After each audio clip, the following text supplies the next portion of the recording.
তাদের দ্বারা নুরি নুরি পাথর দিয়ে ওপর থেকে অ্যাটাক করে আল্লাহ আবাবিল পাখির মারফতে আব্রাহা বাদশাকে উপযুক্ত শিক্ষা দিয়েছে। তাই মনে রাখবেন, ইতিহাস ভুলে গেলে হবে না। এক হলো মোমেন মুসলমান, আর একটা হলো মুসলমানের ছেলে মুসলমান। দুটো কিন্তু এক নয়। একটা হলো জাননেওয়ালা মুসলমান, মাননেওয়ালা মুসলমান, আর একটা হলো দেখা দেখি মুসলমান। মুসলমানের ঘরে ছেলে মুসলমান, এ দুটো এক নয়। মুসলমানের ঘরের ছেলে মুসলমান কিয়ামতের দিনে কোটি কোটি এমনও আছে ভুল করার জন্য জাহান্নামে চলে যাবে। অমুসলিম ঘরে জন্ম নিয়েছিল, উপযুক্তভাবে পরিবর্তন হওয়ার জন্য কিয়ামতের দিন আল্লাহ তাদেরকে জান্নাতের কাতারে দাঁড় করাবে। বলুন সুবহানাল্লাহ। অতএব এখনো সময় আছে, টাইম থাকতে থাকতে তওবা করুন। আল্লাহ বড় দয়ালু, তিনি তওবাকারীকে বড় পছন্দ করেন। আশা করছি আমার এই ভাইটা কোনো মনে হয় কানে কম শুনছে নাকি আমি জানি না, একটু বুঝে বলেন যে মানা করছে। মোহাব্বতে দরুদ আল্লাহুম্মা সাল্লি আলা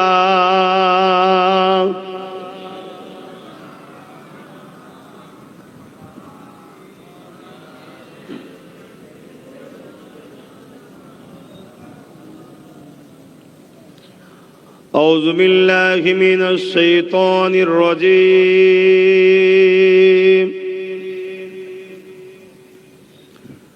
بسم الله الرحمن الرحيم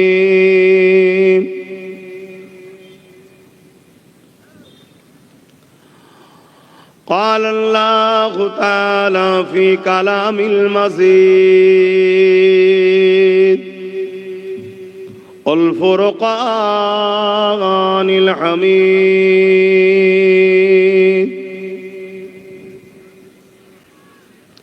إن الله وملائكته يصلون على النبي يا أيها الذين آمنوا صلوا عليه وسلموا تسليما اللهم صل على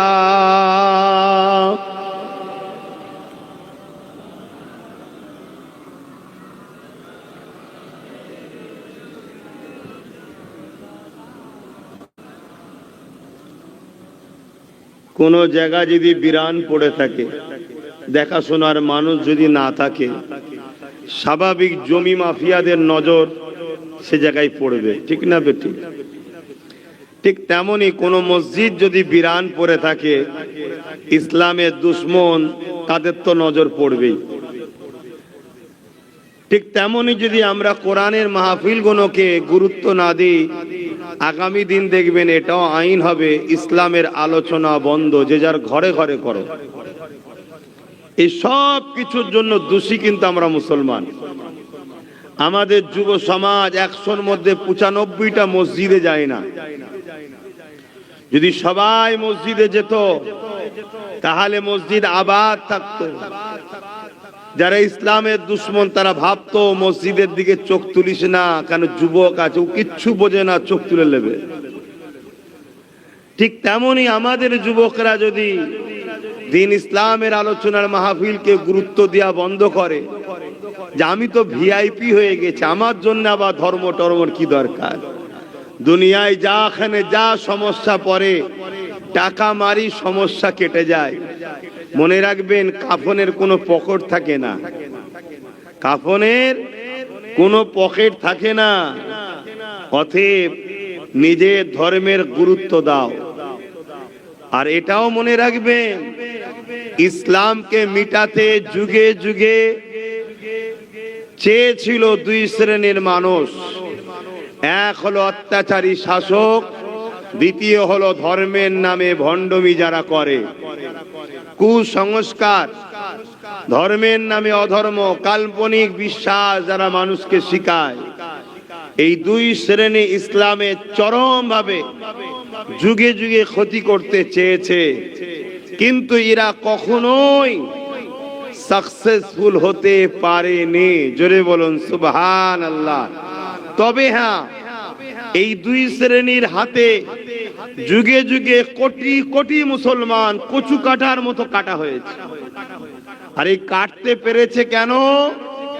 আমাদের কর্মের দোষে, আমাদের ঈমান দুর্বল হওয়ার জন্য, আমাদের ভেতরে মুনাফিক মানুষ ঢুকে যাওয়ার জন্য, তাদের সোহবতে পড়ে ইসলামের মূল রোডটা ছেড়ে দিয়ে নকল বানানো ধর্মে ইসলামের দিকে চলে যাওয়ার দরুন ওলি আউলিয়া নবী সাহাবা আহলে বায়াতদের ছেড়ে দেওয়ার জন্য আজকে আমাদের ঘরে যুগে যুগে এই জালিম অত্যাচাররা যেভাবে পেঁয়াজ মূলো কে যেভাবে কাটে ওইভাবে মুসলমান কোটি কোটি কেটেছে।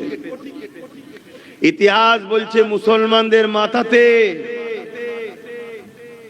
বড় বড় সব রাজপ্রাসাদ তৈরি করেছে। হালাকু খান, চিঙ্গিস খান, এসব বড় বড় সব ইসলাম বিদ্বেষী শাসক এসেছিল, ইসলামকে কখনো কিন্তু মিটাতে পারেনি। আজকে পৃথিবী জুড়ে নতুন করে আবার একটা আবহাওয়া চলছে ইসলামকে মিটাবার। আর এই আবহাওয়ার কারণ একটাই, দাড়ি টুপি সুরাতে সকলে দেখতে মুসলমানদের ইমাম মুফতি মৌলানা হুজুর, কিন্তু এদের মধ্যে বড় একটা সংখ্যা হলো গাদ্দার মুনাফিক। এরা আমার যুব সমাজকে, এরা আমার কওমের মানুষকে প্রকৃত যে রাসূলের আদর্শ, নবীর প্রেম, কোরআনের প্রেম, আহলে রাসূলদের প্রেম, সাহাবাদের প্রেম, ওলি আউলিয়াদের প্রেম, যেটাকে বলা হয় আল্লাহর নৈকট্য হাসিলের মূল রাস্তা, এসব থেকে ভটকে দিয়ে দূরে সরিয়ে দিয়ে আজ আমাদেরকে চাইনা ইসলামের দিকে নিয়ে চলে গেছে, নকল ইসলাম। মনে রাখবেন, ইসলাম তো ছিল, আছে, থাকবে। যত যেই চেষ্টা করুক, কিন্তু পারবে না। সমস্যা এই জায়গায়, বিগত দিন যেমন ডুপ্লিকেট মুসলমান হওয়ার জন্য কচু কাটার মতো কেটেছে, আমরাও যদি ডুপ্লিকেট হই, তৈরি হও। তুমি মনে করতে পারো যে আমার অনেক সংখ্যা আছে, একটা ফেলবে পুরো এলাকা সাফ হয়ে যাবে। তোমার কি আছে বন্ধু? কিন্তু হ্যাঁ, বিগত দিন যতবার কামিয়াবি হয়েছে একটা পাওয়ারে, ওই পাওয়ারটার নাম হলো সিনার পাওয়ার। জোরে বলুন সুবহানাল্লাহ। সিনার পাওয়ার কিসে আছে? নবীর প্রেম ও আদবে। জোরে বলুন সুবহানাল্লাহ। মুসলমান দাবি করি, দরুদ পড়তে চাই না। মুসলমান দাবি করি, নবীর দিনের কাজের উপরে গুরুত্ব নাই, নবিয়ানা মাহফিলের আদব নাই। এ মুসলমান তো মার খাওয়াটা স্বাভাবিকই। তা মোহাব্বতে দরুদ পড়বেন না বাধ্য দেবো? হ্যাঁ, কেন? এখন তো দরুদে অ্যালার্জি হয় অনেকে, যে দরুদ পড়াতে হবে কেন? আর অনেক জলসাও হচ্ছে দরুদ ছাড়াই। আসমান জমিনের বিচকানে ওই কাজ ঝুলতে থাকে যে কাজের মধ্যে হুজুরের উপরে দরুদ থাকে না। নামাজের থেকে অনেক বড় ব্যাপার হলো নবীর উপরে দরুদ পড়া, কিন্তু উম্মাদকে ভুলিয়ে দেওয়া হয়েছে। উম্মাদকে গুরুত্বটাই হীন করে দেওয়া হয়েছে। আর এই জন্যই তো আজকে আমরা লাঞ্ছিত, এই জন্যই তো আমরা বঞ্চিত। যেদিন 313 ছিল সেদিন বিজয় হয়েছে, যেদিন 1 মঈনুদ্দিন আজমিরি ছিল সেদিন বিজয় হয়েছে, যেদিন বুজুর্গ বয়স্ক মুজাদ্দেদ আলফে সানি ছিল, পুরো ভারতের সুলতান ছিল হতভাগা আকবর, সে ইসলামের বিরুদ্ধে, কোরআনের বিরুদ্ধে দ্বীনে ইলাহি বার করেছিল, সেদিন বিজয় হয়েছে। যেদিন খালিদ বিন ওলীদ ছিল সেদিন বিজয় হয়েছে। যেদিন 12,000 সালাউদ্দিন আইবি 4 লক্ষ সেলিবিয়াদের বিরুদ্ধে লড়াই করেছে সেদিন বিজয় হয়েছে। আর আজকে ভারতের দ্বিতীয় বৃহত্তম মুসলিম সম্প্রদায়, কুকুরের সম্মান আছে তো মুসলমানের সম্মান নাই। এর কারণ একটাই, আমরা মুনাফিকদের পাল্লায় পড়ে হুজুরের প্রেম আদব আমাদের দিল থেকে বেরিয়ে গেছে। সব নামে মুসলমান, নামে তালপুকুর ঘটি ডোবে না, হুজুরের প্রেম নাই। মায়ের বিষয়ে কথা বললে মারে, বাপের বিষয়ে কথা বললে মারে। দুনিয়ার গাদ্দার, বেঈমান, ধোঁকাবাজ, চিটিংবাজ, চোর, ছেঁচড়া নেতাদের বিরুদ্ধে কথা বললে মুসলমানকে গুলি করে, বোম মারে, ঘর ভেঙে দেয়, কেস দেয়। আর নবীর শানে কত বড় বড় কথা বলা হচ্ছে, মুসলমান তাদেরকে দাওয়াত করে খাওয়ায়। তোদের উপরে আমাদের উপরে খোদার গজব হবে না তো কার উপরে হবে? আমার আজ বুঝছেন তো নাকি? এ থেকে বাঁচার উপায় আছে। সর্বপ্রথম কথা হলো, চার্জ মোবাইলের ব্যাটারির যদি না থাকে যেমন বেকার, আমাদের সব থাকার পরও যদি ইমানের চার্জ না থাকে সব বেকার। সিনার পাওয়ার বাড়াও। কেননা মুসা আলাইহিস সালামকে আল্লাহ বলেছিলেন, যাও ফেরাউনের কাছে, ফেরাউন বড় জুলুম করছে, ফেরাউনকে গিয়ে বলো ও জুলুম বড্ড বাড়াবাড়ি শুরু করেছে। মুসা আলাইহিস সালাম বলছেন, আল্লাহ আপনি তো হুকুম করছেন, আমি তো যাব, তবে আমি আর আমার ভাই হারুন আলাইহিস সালাম, আমরা দুজন ছাড়া তো আর তৃতীয় কেউ নেই। আর ফেরাউনের মিলিটারি আছে, সৈন্য আছে, বিশাল জনবল, গুন্ডা, মস্তান, মাসুল পাওয়ার, ক্যারাটিম্যান, বক্সার, কি নেই সব আছে। তা আপনি যেতে বলছেন যাব মালিক, তবে আপনার কাছে আমি সাহায্য চাই। কি লাগবে? আল্লাহ আমার সিনাতে পাওয়ার দেন। জোরে বলুন সুবহানাল্লাহ। কোরআন তোলো। আল্লাহ নবী মুসা বলেনি যাকে আমাকে AK-47 দাও, পারমাণবিক বোমা দাও, মিসাইল দাও, না, আল্লাহ আপনি আমার সিনাতে পাওয়ার দেন। জোরে বলুন সুবহানাল্লাহ। পৃথিবীতে কটা পাওয়ার আছে? ম্যান পাওয়ার, মানি পাওয়ার, মাসুল পাওয়ার বা অস্ত্র বলতে পারেন। এখন তো মাসুল নয়, অস্ত্র। আগে তরোয়াল ছিল, মাসুল অস্ত্র। আর ম্যান্ডেট পাওয়ার, রাজ শক্তি সংগঠিত। এই সব পাওয়ারের ওপরে একটা পাওয়ার আছে যেটা শুধুমাত্র ইমানদার মুসলমানের কাছে আছে, এটা অন্য কারো কাছে নাই। ওই পাওয়ারটা হলো সিনার পাওয়ার। জোরে বলুন সুবহানাল্লাহ। ওই পাওয়ার আমাদের নুকসান হয়ে গেছে, ওই পাওয়ার আমাদের শেষ। ওই পাওয়ার শেষ হবে কি করে? আল্লাহ নবী বললেন, যখন আমার উম্মত লুবি হয়ে যাবে। লুবি, আমরা লুবি হয়েছি না হইনি? দেখো, আমরা লোভে পড়ে গেছি। লোভ আমাদেরকে পেট ভরে খাবার পরও আবার যেন মনে হয় ফ্রিতে যখন পাচ্ছে একটু খেয়েই নি। লোভ এত খারাপ জিনিস।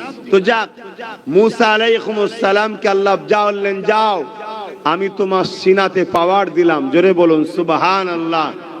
এখানে আরো একটা কথা মনে রাখবেন, সমস্ত নবী আলাইহিস সালামরা ছিলেন হুজুর পাক সাল্লাল্লাহু আলাইহি সাল্লামের উম্মত ও আশিক। জোরে বলুন সুবহানাল্লাহ। শুধু আমরা নবীকে ভালোবাসি তা নয়, সমস্ত নবীরা ছিল আমার নবীর আশিক। রুহের জগতে সমস্ত নবীদের কাছ থেকে মিশাখ লিয়া হয়েছে, সাক্ষী নেওয়া হয়েছে আমার হুজুরের বিষয়ে, যে বলো তিনাকে রাসূল বলে মানবে কিনা। কোরআন খুলুন, সূরা বাকারা দেখুন, আল্লাহ সেখানে আমার নবীকে বলছেন, নবীদেরকে। তখন সমস্ত নবীরা সাক্ষী দিয়েছেন, আল্লাহ আমরা আপনার নবীকে পেলে তিনাকে হেল্প করব, তিনার খেদমত করব, তিনার উম্মত সেজে তিনার পিছনে আমরা তিনার পিছনে ঘুরে বেড়াবো। জোরে বলুন সুবহানাল্লাহ। মুসা আলাইহিস সালামের সিনাতে আল্লাহ পাওয়ার দিলেন।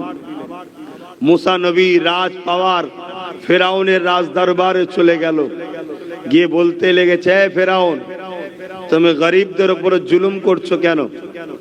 প্রত্যেকটা জালিম শাসক ইসলামকে ভয় করে, কারণ শোনেন। জালিম মানে সে অত্যাচারী, অন্যায়কারী, সে গরিবদের উপরে বেইনসাফি করে, সে গরিবদের উপরে অত্যাচার করে, মানুষেরকে লোটে। এই জালিম হুকুমত ছিল ফেরাউন। ওই ফেরাউনকে যখন বলা হলো তুমি মানুষের উপরে জুলুম করছো কেন, এটা বন্ধ করো। ফেরাউন মুসা নবীর উপরে নানান দিক দিয়ে অত্যাচার করেছে, কিন্তু কোনোভাবে মুসা নবীকে পরাজিত করতে, জোরে বলুন, পারেনি। লাস্টে ফেরাউন কি করেছে, তার গণককাররা বলল শোনো ফেরাউন আধ্যাত্মিক পাওয়ারে লড়ছে। মুসা বলল তাহলে আমারও আধ্যাত্মিক পাওয়ার দরকার। শয়তানের বুদ্ধি যেমন হয়, 70,000 জাদুকর ডেকে নিয়ে এসছে, 70,000 জাদুকর নিয়ে এসছে। 70,000 জাদুকর একটা করে রশি এনেছে। ওই রশিগুলো যখন ছাড়ছে সব একটা একটা করে বড় বড় সাপ হয়ে যাচ্ছে। মুসা নবী ও ভাই হারুন আলাইহিস সালামের দিকে তেড়ে তেড়ে যাচ্ছে। আল্লাহ বলছেন ফেরাউন মুসাকে, মুসা তোমার হাতের আশা লাঠিটা ছাড়ো। মুসা নবী যখনই লাঠিটা ছাড়লো সঙ্গে সঙ্গে লাঠিটা বিশাল বড় একটা সাপ হয়ে গেল। জোরে বলুন সুবহানাল্লাহ।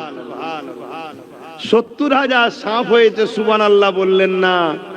আর মুসা নবীর একটা সাপ হয়েছে, সুবহানাল্লাহ বললেন কেন? বলুন কেন বললেন? আপনারা সাদামাটা মানুষ একটাই উত্তর দিতে পারেন, এটা ইমানের ব্যাপার, ওটা জাদুর ব্যাপার। কিন্তু অমুসলিমকে কি করে বুঝাবেন আপনি জাদু কি আর মোজেজাটা কি?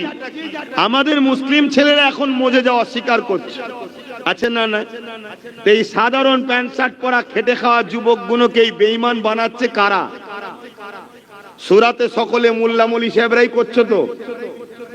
এজন্যই বলি বাপ, এর আগেও কখনো কখনো এসেছি, রাস্তাঘাটে এত জাম হয় বলে এদিকে দাওয়াত টাওয়াত লিয়াই বন্ধ করে দিয়েছি। বহুত গ্যাঞ্জাম, বিজনেস এলাকা তো, আর সরু সরু রাস্তা সব, আর মানুষের ধৈর্য শক্তি নেই, গাল ভর্তি দিয়ে কথাও বলতে পারছে না, আর কি বলছে বোঝাও যাচ্ছে না, ঢুকিয়ে দিলেই হলো মোটরসাইকেল লাও খেলা।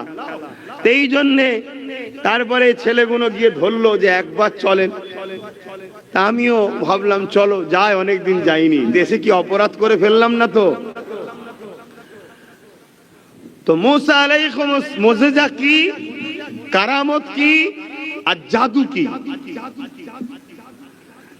মুসা নবী যখন এই লাঠিটা ফেলেছে সাপ যে হয়েছে, আমরা শুনে সুবহানাল্লাহ শুধু বলিনি, 70,000 জাদুকর তারাও যখন দেখলো আরে মুসার হাতের লাঠি সাপ হয়েছে, সবাই উঠে দাঁড়িয়ে মুসা নবীর কদমে এসে বলছে হুজুর ভুল হয়েছে, আমাকে আপনার দলে নেন। জোরে বলুন সুবহানাল্লাহ, আরো খুশি হয়ে বলুন।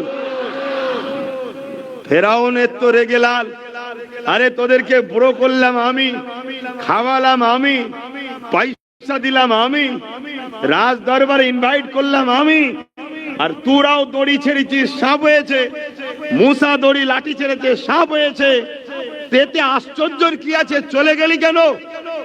70,000 জাদুকর বলছে ফেরাউন শোনো, আমরা দড়ি ছেড়েছি, জনগণ দেখছে সাপ হয়েছে, দড়ি কিন্তু দড়ি আছে, রশি কিন্তু রশি আছে। কেন? এটা জাদু। জাদু মানুষের আই ওয়াশ করে, চোখকে ধোকা দেয়, জাদু লোকের চোখকে গুমরা করে। দড়ি দড়ি আছে, রশি রশি আছে, সাপ কিন্তু মানুষ দেখছে, কিন্তু মুসা যে লাঠিটা ছেড়েছে অবাক বিষয় হলো ওটা লাঠি নেই, সত্যিকারের সাপ হয়েছে। জোরে বলুন সুবহানাল্লাহ, আরো জোরে বলেন। এটা হলো সিনার পাওয়ার দ্বারা হয়, নবীদের দ্বারা যখন হয়েছে মোজেজা। আর যেসব মুসলমানদের সিনার পাওয়ার ওলিয়া উলিয়া, আম মানুষ, নবী নয়, ওলিয়া উলিয়া, তাদের দ্বারা যখন এমন কিছু ঘটে ওটাকে বলা হয় কারামত। ওটাকে কি বলা হয়? কারামত।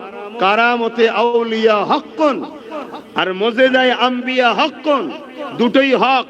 অস্বীকার করলে ইসলাম থেকে বেরিয়ে যায়, সে আর মুসলমান থাকে না। কথা মাথায় ঢুকছে? তাহলে সিনার পাওয়ারের দরকার আছে না নাই? যারা আজ নতুন করে আমাদেরকে মিটাবে বলে উঠে লেগেছে, এরা 100 বছর ধরে পরিকল্পনা করছে কি করে মুসলমানকে শেষ করা যায়, কি করে ইসলামকে মুছা যায়। এবার একটা প্রশ্ন, ইসলামের উপরে এত রাগ কেন? আপনারা দেখেছেন হয়তো, মিডিয়া খুললে একদল তথাকথিত গদি মিডিয়া, তারা দেশের রুজি রুটি রোজগার বেকারত্ব নিয়ে আলোচনা করে না।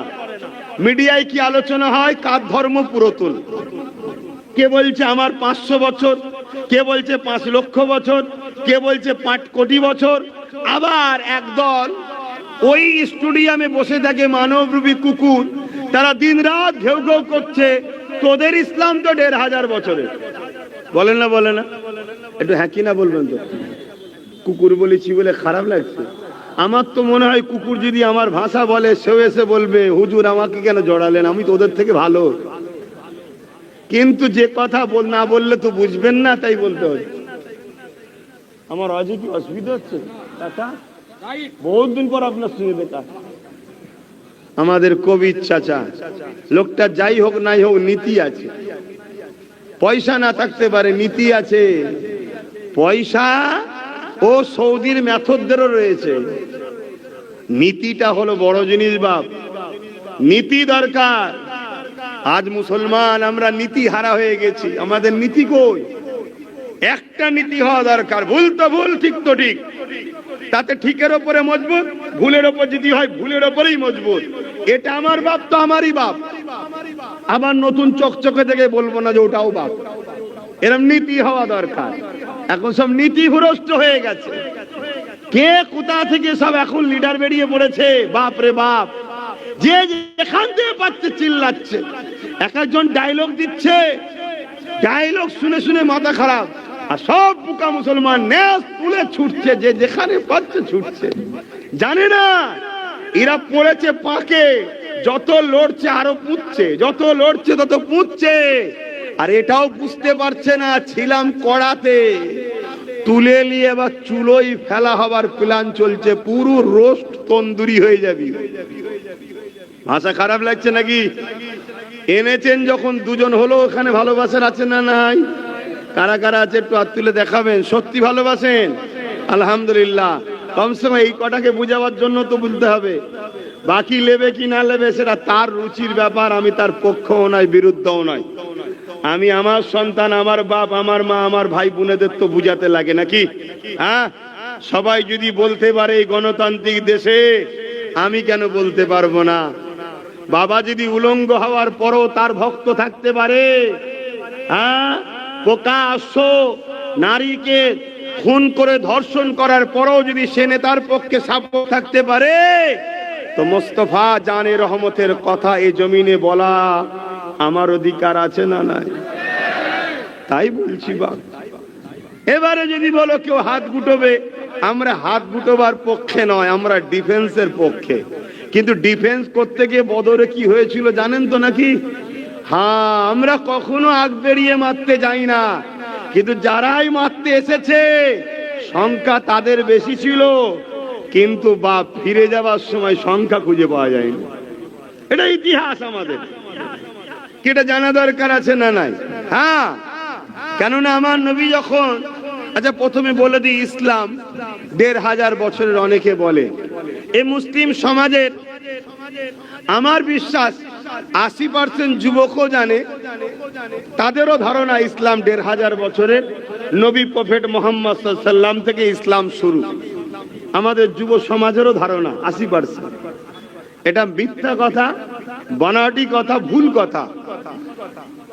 ইসলাম পৃথিবীর শুরু থেকে শুরু। জোরে বলুন সুবহানাল্লাহ। ইসলাম আরবি শব্দ। বাকি কার ধর্ম কত বয়স ভাই ওলি আমি আলোচনা করব না। আমি কোন ধর্মের পক্ষ বলতে আসিনি, বিরুদ্ধে বলতে আসি না। যার যেটা আছে তুই তোরটালে থাকবে, যা, আমার থেকে কামড়াবি নি, এটাই আমার বক্তব্য। আমার বাপ টেরা হোক কানা হোক, আমার বাপ, তোকে টেরাও বলতে হবে না, কানাও বলতে হবে না, আর আব্বাও বলতে হবে না। তুই তোরটা গেলে থাকবে, যা। এটা হচ্ছে আমার বক্তব্য।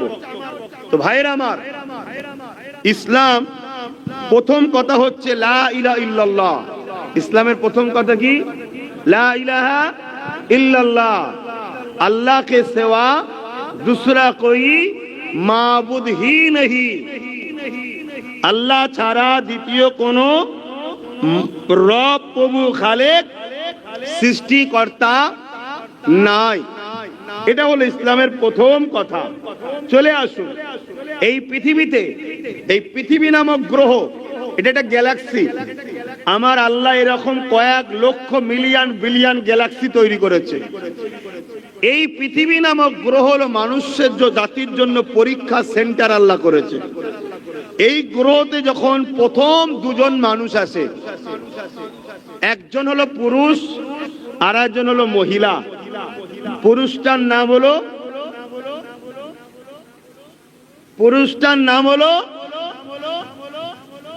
আবার কি চিঠি ফিটি কেন আসছে রে বাবা?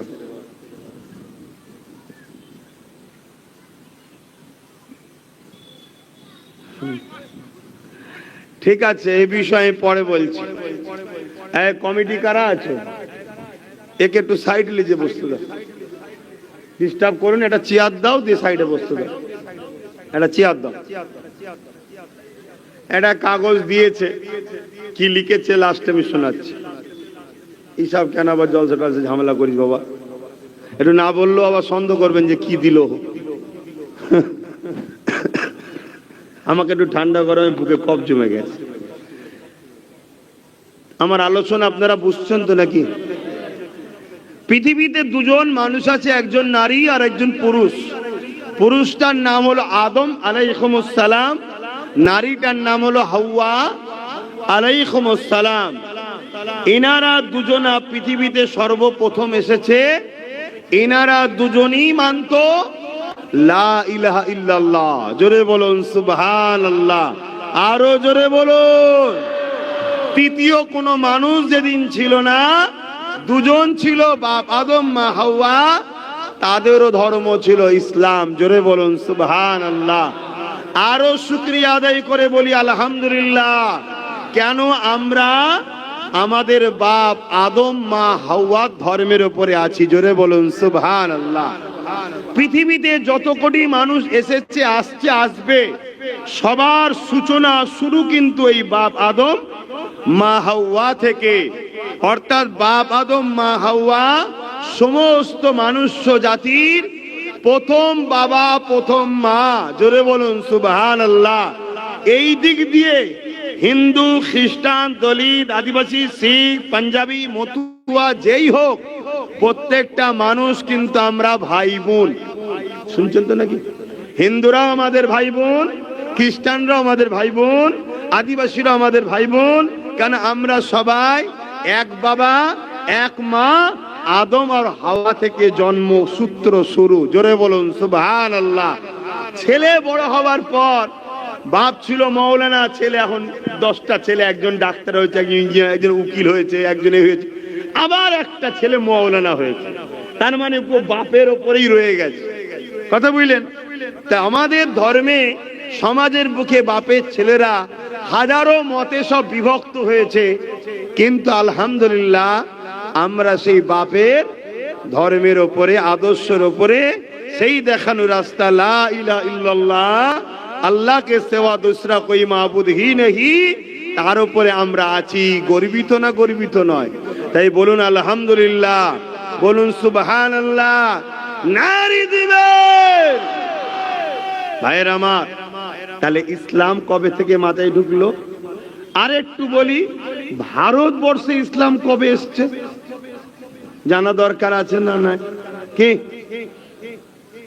আচ্ছা, আপনাদের ধারণা ভারতবর্ষে ইসলাম কবে এসছে? বলেন বলেন। যারা আমার অস শুনেছেন তারা উত্তর দেবেন না, বাকিরা বলেন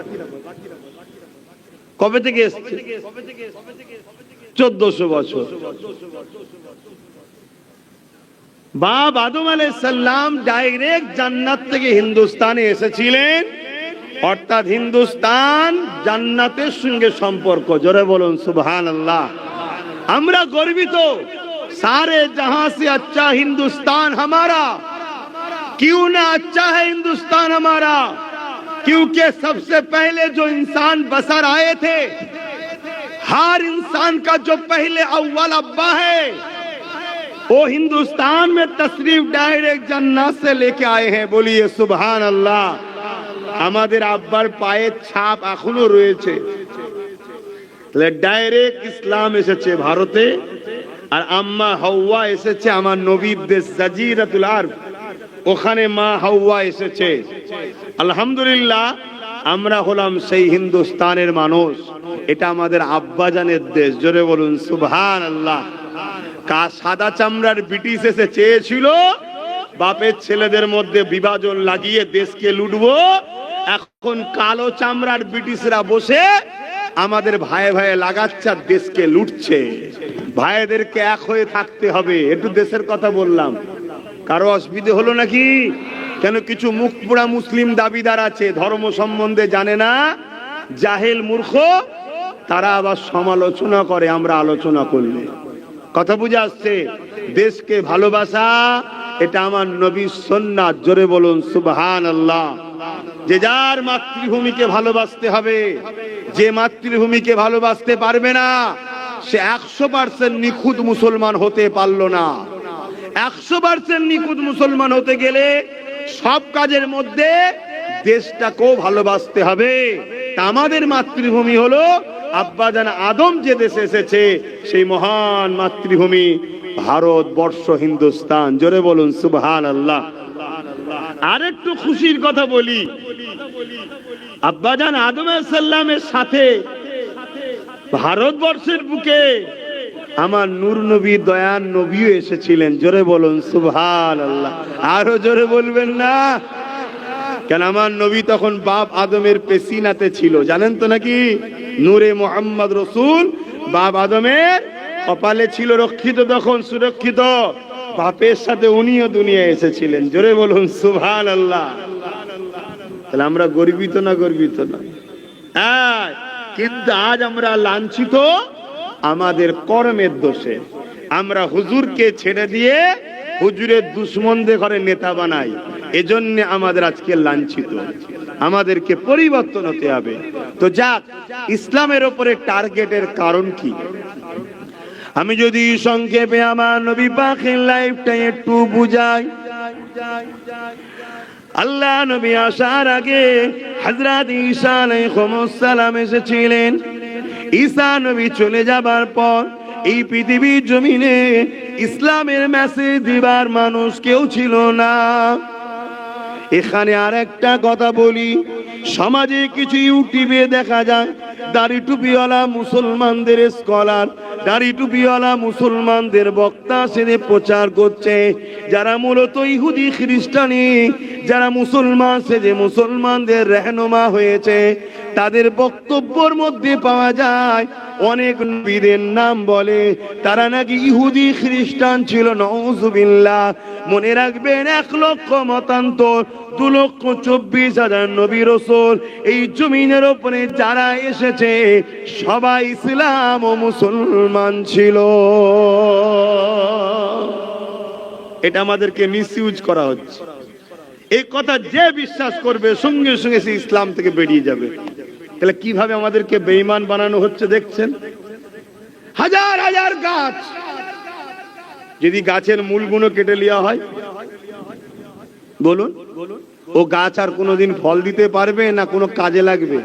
2 দিন পরে সব দেখবেন নিজে নিজেই ঝলসে ঝলসে শেষ। তা আমাদের সব রাখছে, নামাজ আছে, দাঁড়ি আছে, টুপি আছে, রোজা আছে, হজ আছে, মুসলিম নাম আছে, তাকবীরের বাহারও রয়েছে, সব রয়েছে। শুধু ভেতর থেকে মূল ঈমানটাকে কেটে নেওয়া হচ্ছে। আস্তে আস্তে নিজেরাই মারপিট করছি, নিজেরা নিজেদের নামে কেস করছি, নিজেরা নিজেদেরই এখন খুন করছি, নিজেরাই শেষ হয়ে যাচ্ছি। কথা মাথায় ঢুকছে? 2 হাত, 2 পা, 2 চোখ, 2 কান সবই হচ্ছে ভালো, কিন্তু জান যদি না থাকে চোখের দাম আছে, জান যদি না থাকে পায়ের কাজ আছে, জান যদি না থাকে হাতের কাজ আছে। তা নামাজ, রোজা, দাড়ি, টুপি সবই ভালো জিনিস, কিন্তু যদি হুজুর দিলে না থাকে, ঈমান না থাকে, সবটাই। জোরে বলুন, হ্যাঁ, মূলটা বুঝুন। না হয় সব বেকার। বাপেরা, নজওয়ান তরুণেরা, ঈসা নবী চলে যাবার পর 500 কিছু কম বেশি পর পৃথিবীর জমিনে কোনো নবী না আসার জন্য এই পৃথিবীর মানুষ কোনো এক আল্লাহকে ভুলে গিয়ে, ইসলামকে ভুলে গিয়ে নকল নকল ধর্ম তৈরি করেছে, নিজেদের কাল্পনিক খোদা তৈরি করেছে, নিজেদের মায়ের সঙ্গে নিজেরা নোংরা কাজ করেছে, বাপ কোনো জেন্ত বাপে মেয়েদেরকে পুঁতে দিয়েছে, ধনী লোকরা গরিবদের ঘরে কৃতদাস দাসী করেছে। সমাজে তৎকালীন যারা রাজা শাসক ছিল তারা মানুষগুলোকে কৃতদাস দাসী বানিয়ে কোমরে বেল পরিয়ে বাজারে নিলামে তৈরি করেছে। এ যুবকের আলু পটল যেমন বিক্রি হয় ওইভাবে মানুষকে কেনা বেচা করা হয়েছে। মানুষের বেটিগুলোকে ওই সকল নেতাদের চেলাচামটাদের জন্য ভোগের পাত্রী হিসাবে ব্যবহার করা হয়েছে। এমনকি রোমের মতো সাম্রাজ্য, পারস্যের মতো সাম্রাজ্য, পুরো পৃথিবী জুড়ে মানবরূপী পশু তৈরি হয়ে গিয়েছিল, যাদের মধ্যে ইনসাফ ছিল না, যাদের মধ্যে ইনসানিয়াত ছিল না, যাদের মধ্যে মনুষ্যত্ব ছিল না, যাদের মধ্যে প্রেম ভালোবাসা ছিল না। নিজের সন্তান দিগকে, নিজের বাপ মা দিগকে এক কথায় যে ক্ষমতা ছিল জুলুম গুণকে, দুর্বল গুণকে জুলুম করতে থাকতো। এই পৃথিবী যখন ধ্বংস হয়ে যেতে লাগলো, আমার আল্লাহ পৃথিবীর মানুষগুলোকে বাঁচাবার জন্যে সর্বকালে সর্বশ্রেষ্ঠ সুলতান করে, সর্বকালে সর্বশ্রেষ্ঠ নবী যিনি, সর্বকালে সর্বশ্রেষ্ঠ আল্লাহ সৃষ্টি যিনি, রাহমাতাল লিল আলামিনকে পাঠিয়েছিলেন। আরো জোরে বলুন সুবহান। এ নওজোয়ান তরুণেরা, আল্লাহ নবী দুনিয়া জমিনে আসিলেন, নবী আমার মক্কাতে আগমন করলেন। মক্কা হলো আমার নবীর মাতৃভূমি। আস্তে আস্তে নবী আমার বড় হতে লাগলো, নবী আমার দেখতে লেগেছে মক্কার মানুষেরা নিজেদের হাতে তৈরি করে 360টা খোদা তৈরি করেছে।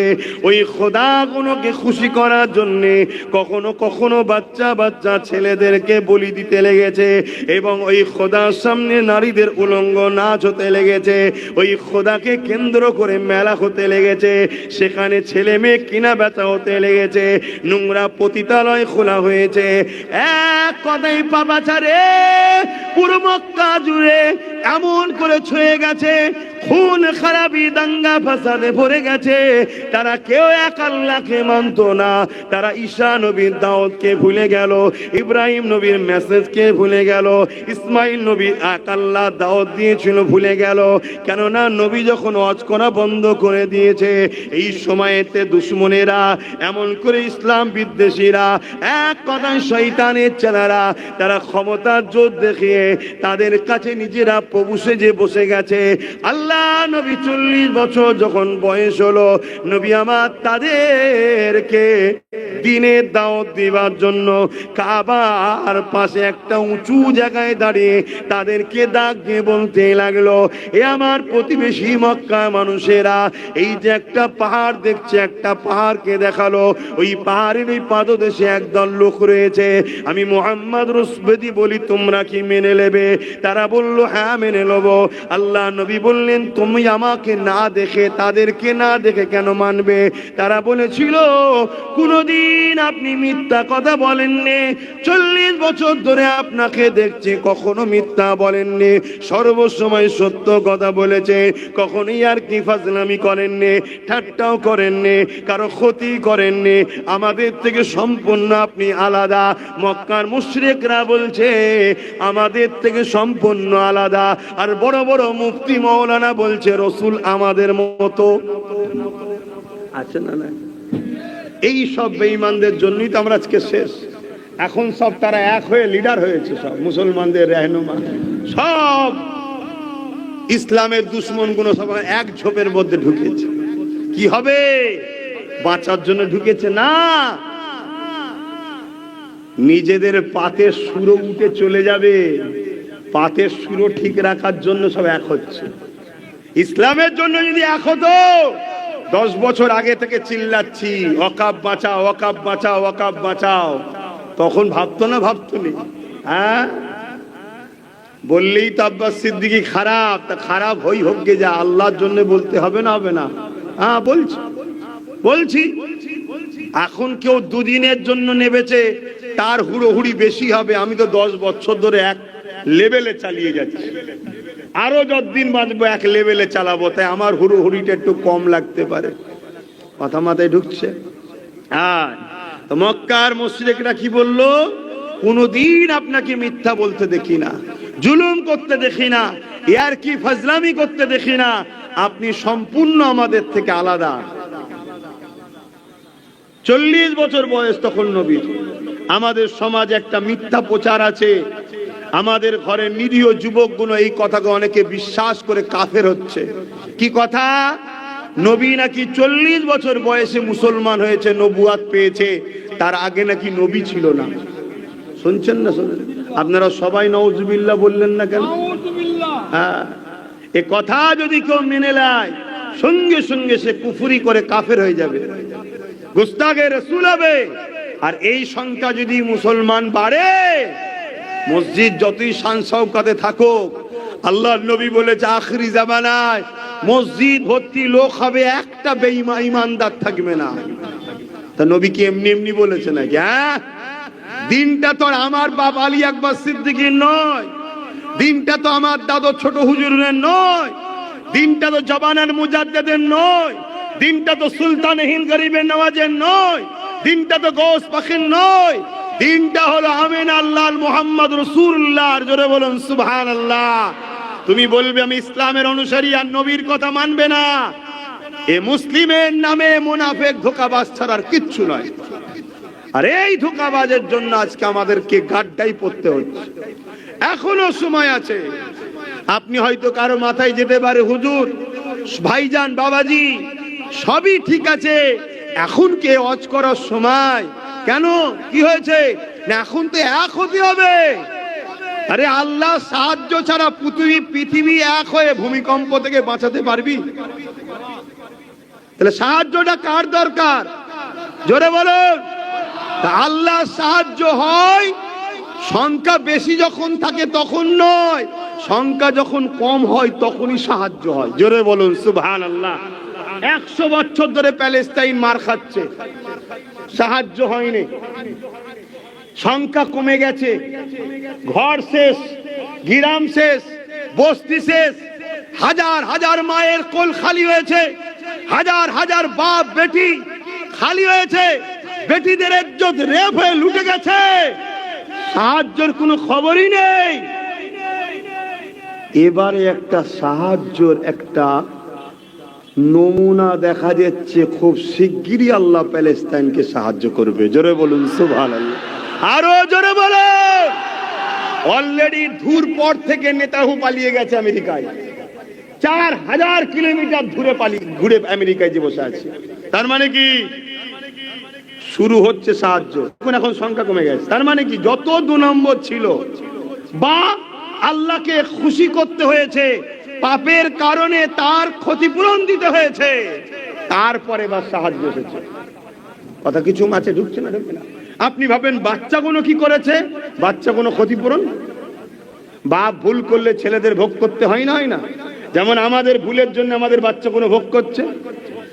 কটা মুসলমানের ছেলে আইপিএস অফিসার আছে, কটা মুসলমানের ছেলে জজ আছে, কটা মুসলমানের ছেলে আইএস আছে, কটা মুসলমানের ছেলে ডিএম আছে, কটা মুসলমানের ছেলে বিডিও আছে, কটা মুসলমানের ছেলে বলো বড় বড় বড় বড় শিক্ষাতে বড় বড় জায়গায় পৌঁছেছে, বলো গেছে কি?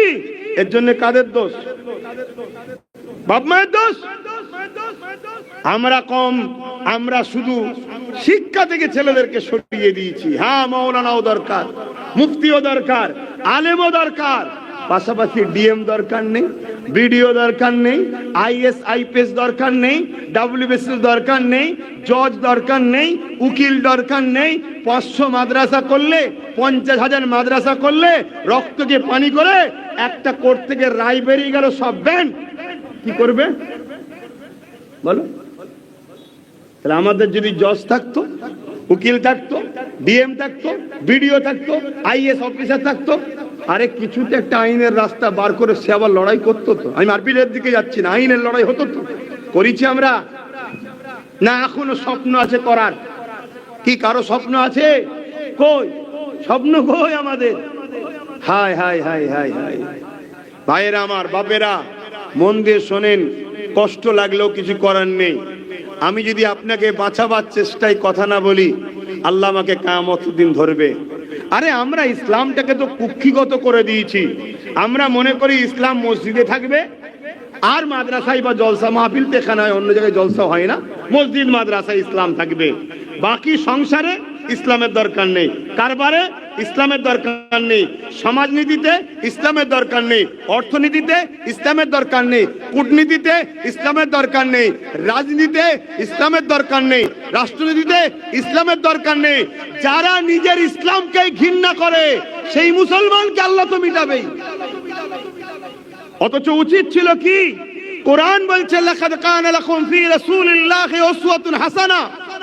হে বিশ্ব জগতের মানুষ শোনো, আমি তোমাদের রব আল্লাহ বলছেন কালামুল্লাহ শরীফে, তোমাদের জন্য প্রফেট মুহাম্মদ সাল্লাল্লাহু আলাইহি ওয়াসাল্লামকে মডেল বানিয়েছি।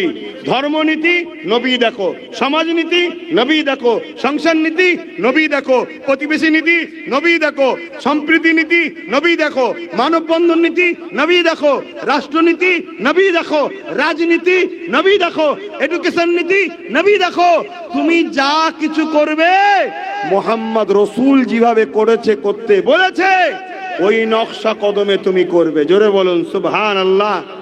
না, এটা তো গণতান্ত্রিক দেশ, কি করা যাবে? আরে গণতান্ত্রিক দেশেতে চোরের নীতি চলছে, খুনের নীতি চলছে, ধর্ষণের নীতি চলছে, দেশদ্রোহী নীতি চলছে, জঙ্গি নীতি চলছে, আতঙ্কবাদী নীতি চলছে, সংবিধান বিরোধী নীতি চলছে, সবারটা চলছে।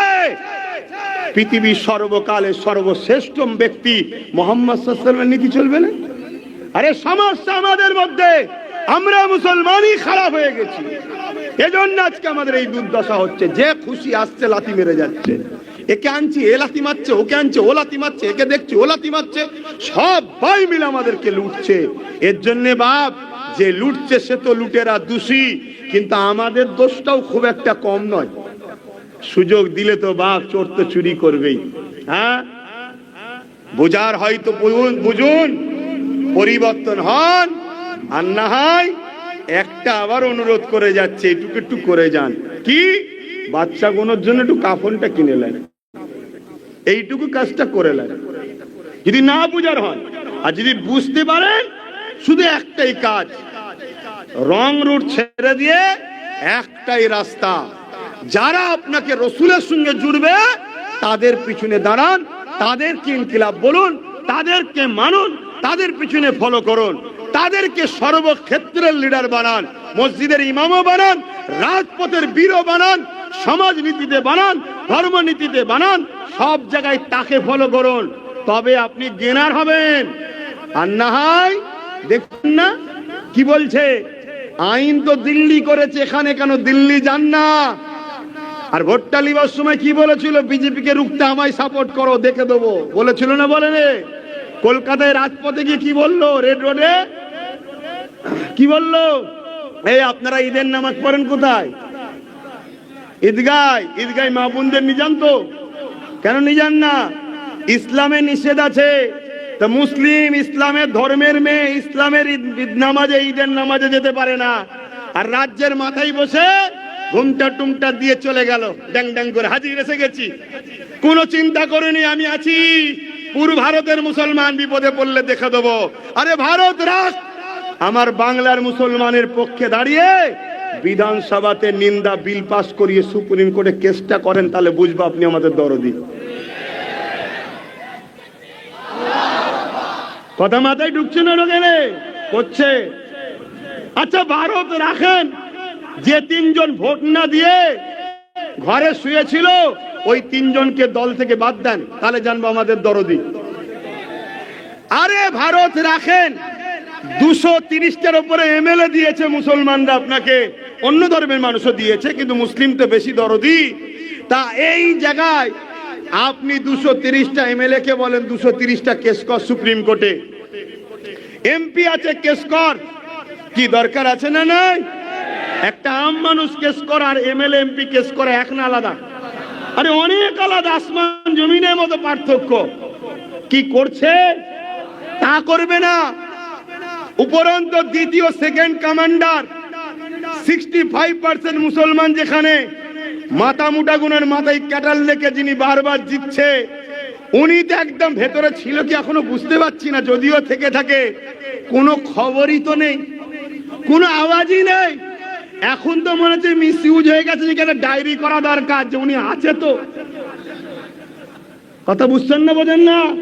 হ্যাঁ, এরা আবার বলে আমরাই তো তোমাদের বাঁচাবো, আর আমরা মাথা মুটার মতো।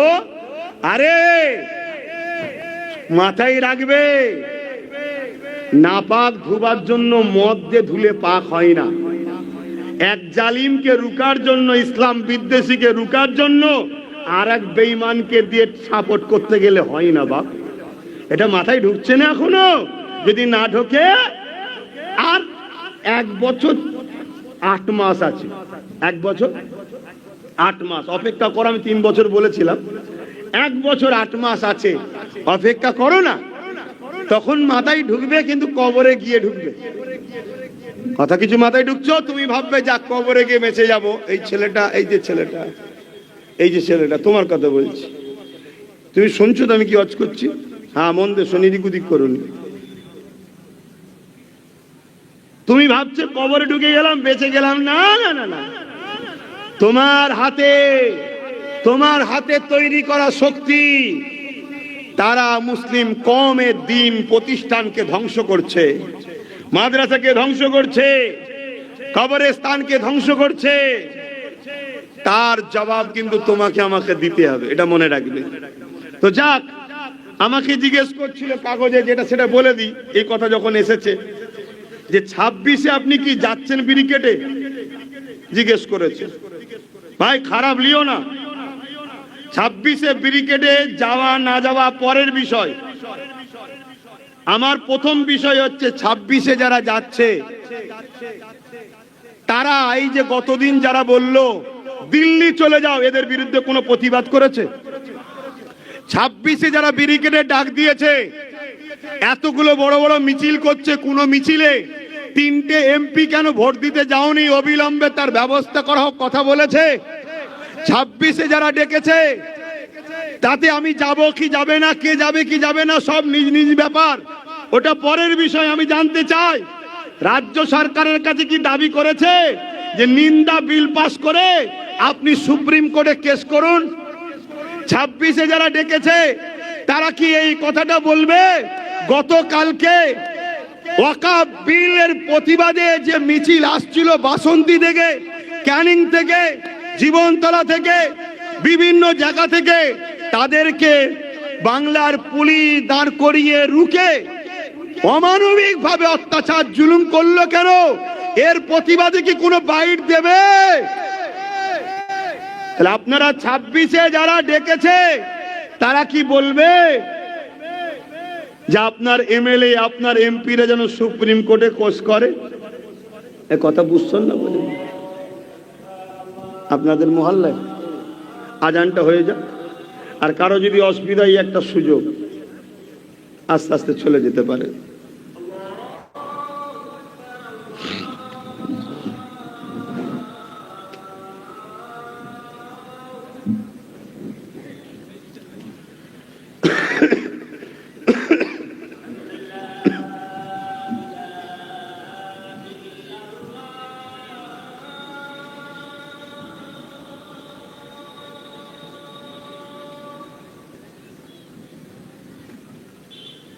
আশহাদু আল্লা ইলাহা ইল্লাল্লাহ।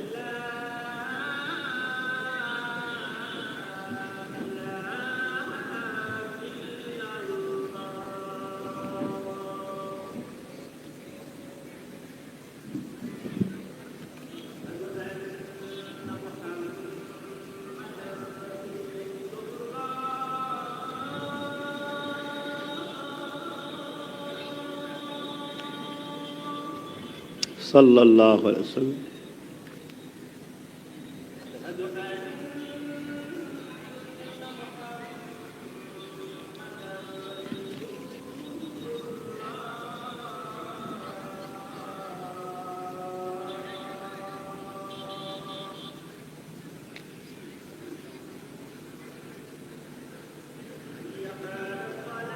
কটায় নামাজ হবে?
اللهم رب حجي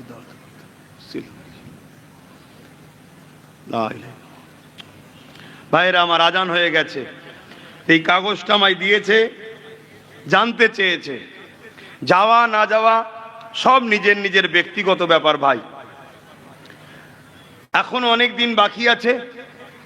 26-এ যিনারা ডেকেছেন, ওনারা যদি ওয়াকাফ কালা কানুনকে বাতিল করার সত্যিই যদি চেষ্টা করে, তাহলে আগামীকাল যেভাবে রাজ্য প্রশাসন ওয়াকাফ বিলের বিরুদ্ধে যেসব নিরীহ মানুষরা আন্দোলনে নেমেছিল তাদেরকে যেভাবে মেরেছে, এর প্রতিবাদে তাদের প্রতিবাদ করা দরকার আছে না নাই?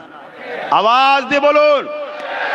পাশাপাশি মুর্শিদাবাদে যেভাবে রাজ্য সরকারের প্রশাসন ভিড়ের মধ্যে গাড়ি ঢুকিয়ে দিয়ে শান্ত প্রোগ্রামটাকে অশান্ত করে ফিরি গুলি চালিয়ে দুটো সম্প্রদায়ের মধ্যে হিংসা লাগিয়ে দিয়ে চাকরিজীবীদের আন্দোলনকে ধামাচাপা দিবার যে পরিকল্পনা করলো, এর বিরুদ্ধেও কথা বলতে হবে। কেন মুসলমানকে আজকে মিডিয়াতে আতঙ্কবাদী, সন্ত্রাস, দাঙ্গাবাজ বলা হচ্ছে, এর বিরুদ্ধেও কথা বলা দরকার আছে না নাই? এর পাশাপাশি গত কয়েকদিন আগে কলিকাতায় টিএমসির পক্ষ থেকে একটা শাখা সংগঠন প্রোগ্রাম করেছিল, যে প্রোগ্রামে বাস থেকে হিন্দু ভাইদের ধর্মীয় পতাকাকে খুলে দিল। যে পতাকা খুলে দেওয়ার জন্য পশ্চিম বাংলায় বিজেপিকে অক্সিজেন দেওয়া হলো। বিজেপিরা হিন্দুদের বাড়ি বাড়ি গিয়ে বুঝাচ্ছে, দেখো মোল্লাদের পাওয়ার কত, এটা কি পাকিস্তান নাকি যে আমাদের ধর্মের পতাকা খুলে দেবে? এই যে ধর্মের সুশ্রুতি দিয়ে বাংলাকে বিজেপি শক্তিশালী যারা করছে, এদের বিরুদ্ধেও তাদেরকে প্রতিবাদ করা দরকার আছে না নাই? তারপরে আব্বাস সিদ্দিকী 26-এ যাবে কি না যাবে পরের বিষয়। কথা বুঝে আসছে না নাই? আমি আপনাদেরকে একটা কথা পরামর্শ দেবো, এই বিল কি রুকা সম্ভব আছে না নাই? কিভাবে সম্ভব আছে? কিভাবে সম্ভব আছে? আইন যখন কোন জিনিস হয়ে যায়, পাগলামি করবেন না। আমার কম পায় পাগলামি করবেন না। পাগলামি না করে খুব ভালো করে বোঝেন। আছেন চুলোতে, গরম লাগছে, লিয়ে ডাইরেক্ট এই কড়াতে লিয়ে ডাইরেক্ট চুলোতে ফেলে দেবে। এই চক্রান্ত হচ্ছে। এই কড়াই ফেলেছিল কারা? যারা পাড়ায় পাড়ায় ভয় দেখিয়েছিল না? হ্যাঁ, পাড়ায় পাড়ায় ভয় দেখিয়ে মোটা অঙ্কের টাকা নিয়ে সব এর কোলে তুলেছিল। কথা বুঝছেন না? বোঝেন না? এখন তো বোঝা দরকার। তো সেই জায়গায় এই বিলটার প্রতিরোধ করা যাবে কিভাবে একটু সংক্ষেপে বলবো। কারা শুনতে চান একটু হাত তুলে দেখান। আলহামদুলিল্লাহ। প্রথম নম্বর কথা হলো, একটা জিনিস যখন আইন হয়ে যায়, যখন বিলটাকে আলাদা কথা, যখন আইন হয়ে যায় তখন সর্বপ্রথম তোমার উচিত হবে আইনের অস্ত্র দিয়ে আইনকে কাটা। লোহাকে কাটতে গেলে যেমন লোহা লাগে, আইনের অস্ত্র দিয়ে কাটতে হবে। তার জন্য আপনাকে সুপ্রিম কোর্টের দ্বারস্থ হতে হবে।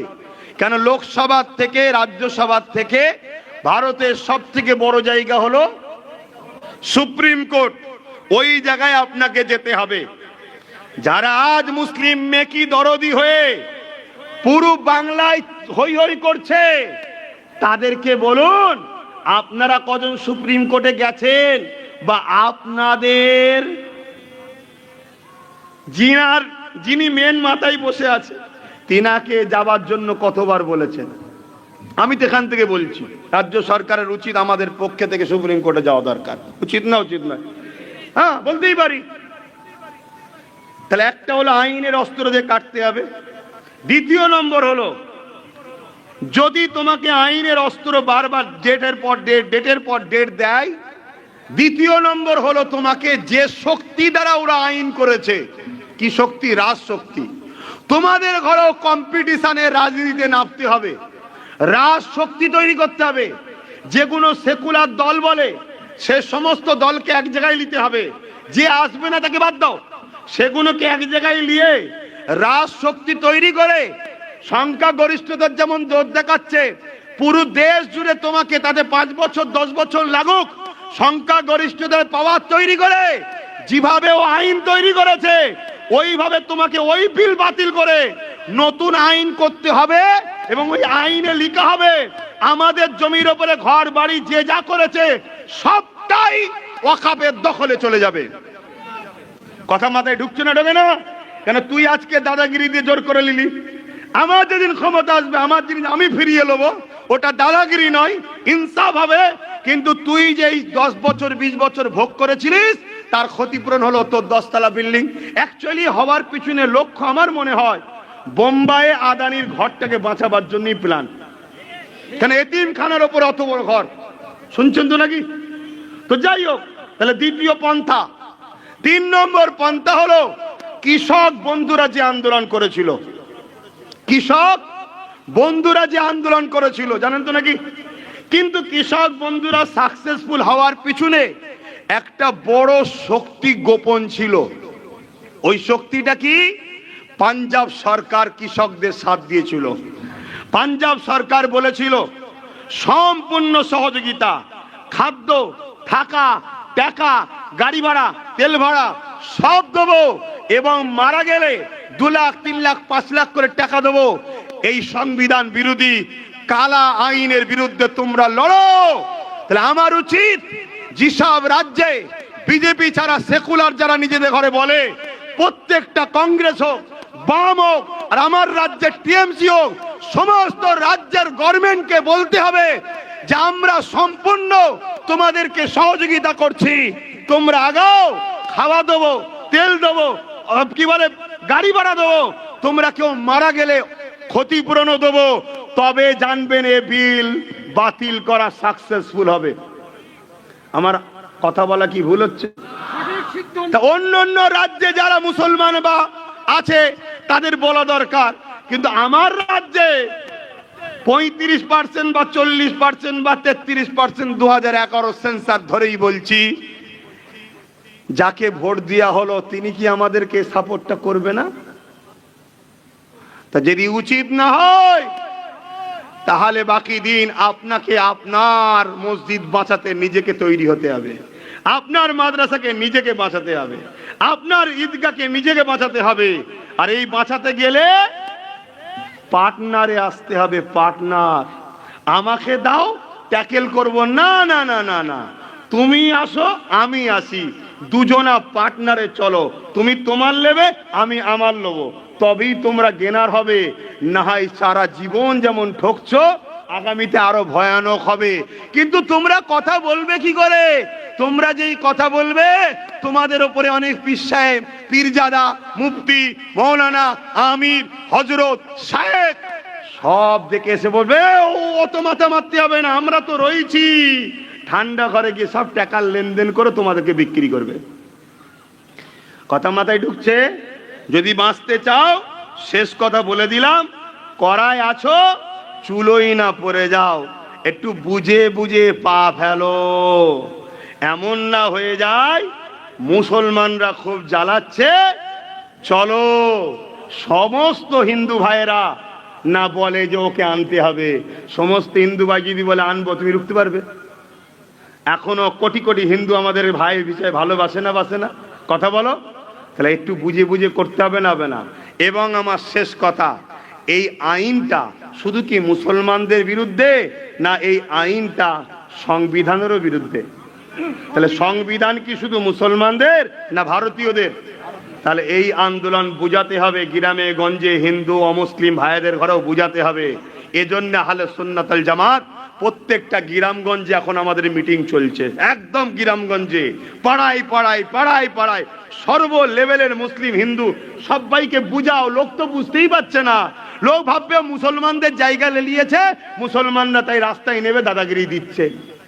কথা বুঝাস? এটা তো ভুল মেসেজ যাচ্ছে।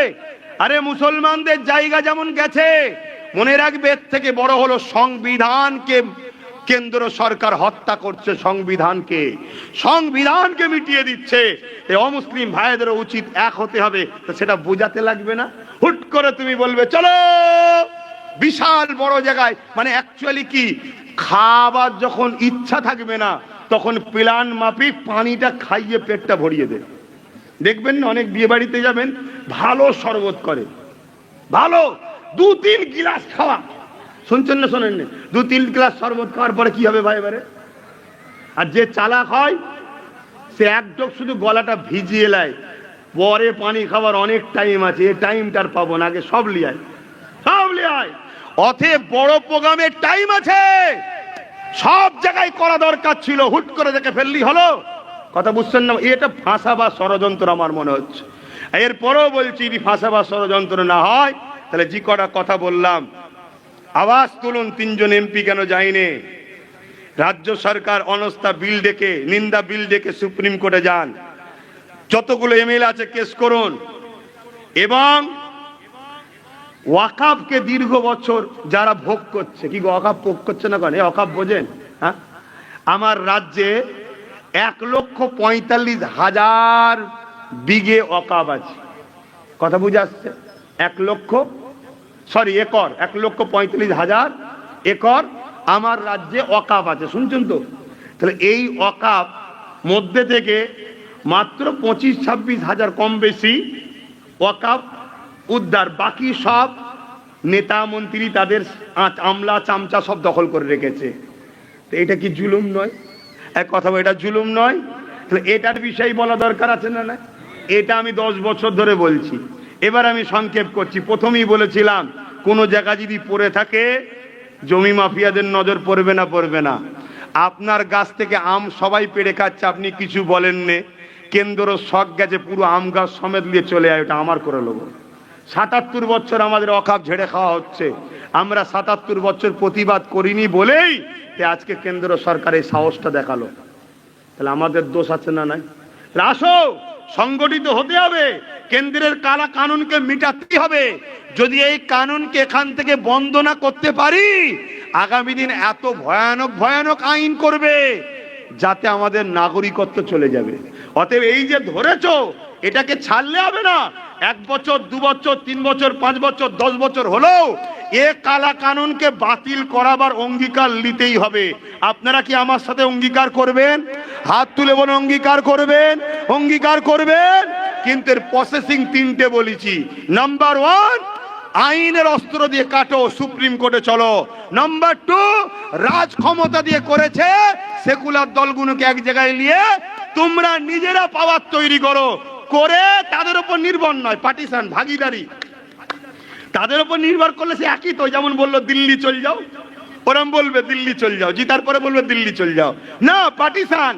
এই যে বলেছিলাম না চেয়ারের একটা পায়া, যদি আমার কথা মানতে, ইনি যদি মুখ্যমন্ত্রী থাকতো আর একটা পায়া যদি আমাদের থাকতো মুসলমানদের, তাহলে আজকে বলতে পারতাম না যান নাই পায়া খুলে নেবো, সরকার পড়ে যাবে।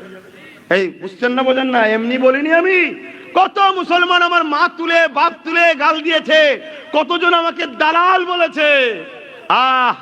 আল্লাহর কাছে আমি বিচার দিয়েছি, তার বিচার কিভাবে হবে তিনি ভালো জানে। তবে আগামী দিন দেখতে হবে, দেখতে হবে। মনে রাখবে আমার নবী, আমার হাসতে আমার নবী পাক বলেছেন সাল্লাল্লাহু আলাইহি সাল্লাম, এ আমার উম্মত লিডার অনেক বেরোবে, তোরা যদি বাঁচতে চাস কুরাইশের নেতৃত্ব মানবি। নবী এমনি বলে যায়নি, নবী এমনি বলে যাই রে, কেন কুরাইশ তাদের নেতৃত্ব মানবি, তারা আমার খানদানের ছেলে হবে। কিন্তু আজকে সেই কুরাইশ বংশের ছেলে যখন বলেছিলাম, কত গালিগালাজ, আরে বাবা ইনাকে 200 জায়গায় ভোট দিচ্ছ দাও, আরে নিজের তো কমসে কম 90-80টা রাখো। কথা মাথায় ঢুকছে না, ঢুকে না? কিন্তু না, 500 টাকা 1000 টাকা, 500 টাকা 1000 টাকা লাও, এবার ঠেলা সামলাও, কয়েক লক্ষ কোটি মিলিয়ন কোটি টাকার সম্পদ ঝেড়ে নিল। অতএব এই আইনকে বাতিল করাবার জন্য আমাদেরকে চেষ্টা করতে হবে, কিন্তু পরিকল্পিতভাবে, প্ল্যান নকশা ব্লুপ্রিন্ট না করে করলে কি হবে শোনো। আমার তো ভয় হচ্ছে হঠাৎ করে বলবে পশ্চিম বাংলা রাষ্ট্রপতি শাসন হচ্ছে। অনেকে আবার কমেন্ট করে, আরে আমরা আল্লাহ ছাড়া কাউকে ভয় করিনি, রাষ্ট্রপতি হবে তো কি হয়েছে। যে কমেন্টটা করছে দেখা যাবে বেঈমান, হয়তো 5 ওয়াক্ত নামাজই পড়ে না। আল্লাহ বলেছে ইচ্ছা করে আগুনে হাত দিসনি, ও বুদ্ধি দিচ্ছে আল্লাহ ছাড়া কাউকে ভয় করিনি। এখানে আল্লাহর ভয় আর রাষ্ট্রপতি শাসনের সাথে কি হলো? আরে পরিকল্পিতটা কি হবে দেখো। রাষ্ট্রপতি শাসন হয়ে গেলে তখন কি হবে বুঝতে পারছো না? সব যেখানেই সুইচ টেপো যাবে ওদের, যেখানেই সুইচ টেপো যাবে ওদের। তখন দেখবে যেটাই করাছে ভয় ছিল সেটাই হয়ে গেছে। কি হবে এবারে? রুখবে কি করে? সময় থাকতে থাকতে বুঝতে হয়। কষ্ট দিচ্ছি কি জানি না, আমি সংক্ষেপ করার আগে একটা ছোট্ট উদাহরণ দিয়ে যাচ্ছি। একদল লোক বন্ধু মিলে ফিস্টি করতে গেছে, পিকনিক। পাত্রে পানি দিয়েছে, চুলো ধরিয়েছে, পানিটা গরম করছে, তেজপাতা লবঙ্গটার মধ্যে গরম করে না, বাকি আদা রসুন টসুন সব কাটছে, রান্না হবে। আর এই যে পানিটা বসিয়ে চুলোর ওপরে ও সাইডে কাজ করছে, এমন সময় একটা ব্যাঙ, শুনছেন তো ভাই, লাপাতে লাপাতে এসেই পানিতে পড়ে গেছে। পানিটা কলের পানি, তো ফ্রেশ পানি, ঠান্ডা। ব্যাগের খুব ভালো লাগছে, ঠান্ডা পানি, খুব সাঁতার কাটছে। কিন্তু আছে কোথায় ভাই? হ্যাঁ, সঙ্গে সঙ্গে তো গরম হয় না, কিন্তু খুব ভালো লাগছে। কিন্তু আস্তে আস্তে হাঁড়ি গরম হচ্ছে, পানি গরম হচ্ছে।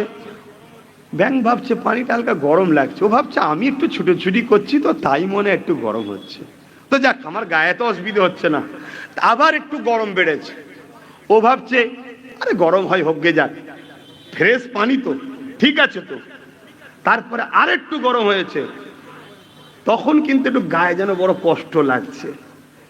তারপরেই ভাবতে ভাবতে আর একটু গরম হয়ে গেছে, তখনও বুঝতে পেরে গেছে ওরে সর্বনাশ, এ পানি তো আমার নয়, এ পানি তো আমার নয়, এখান থেকে বেরোতে হবে। লাফাতে চাইছে, বেরোতে পারছে না, লাফাতে চাইছে, বেরোতে পারছে না, লাফাতে চাইছে, বেরোতে পারছে না। পুরো রোস্ট হয়ে গেল, একদম সেদ্ধ হয়ে গেল। ভাই কেন ব্যাংকটা মারা গেল বলুন? ওর করছি, ওর কি বলে চিন্তাটা, মানে ওর ডিসাইড করারটা দেরি হয়ে গেছে। যখনই হালকা গরম হয়েছিল তখনই ওর লাভ মারা দরকার ছিল, যেটা আমার নয়। বুঝতে পারছেন তো? কিন্তু অনেক মানুষ দেখবেন গরমে ক্লান্ত হয়ে ঘুমিয়ে পড়ে, কেন? শরীর এনার্জি গরম কাটিয়ে লাই, হালকা হালকা গরমে ব্যাঙের এনার্জি পাওয়ারটাকে কমিয়ে নিয়েছে পানি, এখন লাভ মারতে চাইছে আর পাচ্ছে না। তোমাদের ঘরে বলে যায়, তোমরা খুব মনে করছো হালকা হালকা হচ্ছে, উত্তরপ্রদেশের মতো তো হয়নি, হালকা হালকা হচ্ছে, উত্তরপ্রদেশের মতো হয়নি।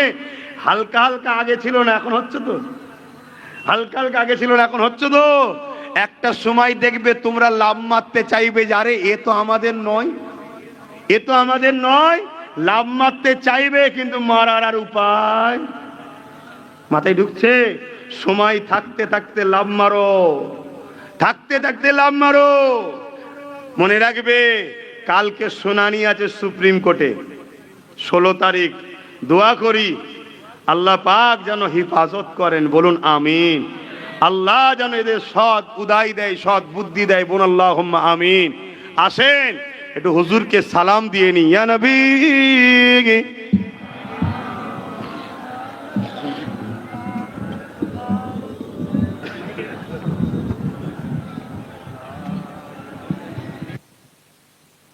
থাক, এটা নেপিয়ে দাও, নেপিয়ে দাও, ওটা নেপিয়ে।